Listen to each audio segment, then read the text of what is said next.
George, take us through what has transpired at Nebraska today.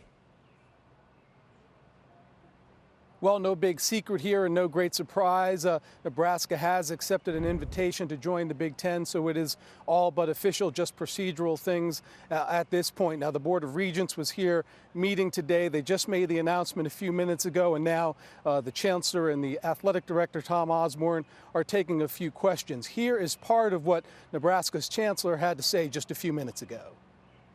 I will today ask you to authorize the University of Nebraska-Lincoln to apply for membership in the Big Ten Conference.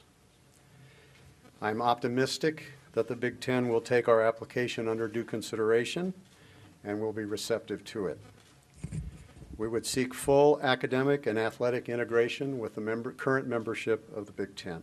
Certainly in athletics, stability is something, whenever you can see it, you want to grab onto it, because athletics tends to be a very unstable profession.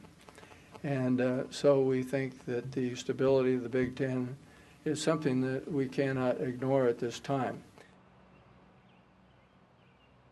One of the things that officials here pointed out was that Nebraska did not begin discussions about making a move, but there was a sort of tide flowing and they had to react in the best interest of the university. And so that is why, Eric, Nebraska will be going to the Big Ten. Sort of tough to gauge the excitement level of Harvey Perlman and Tom Osborne, close to the vest guys. But what's the mood and optimism around campus?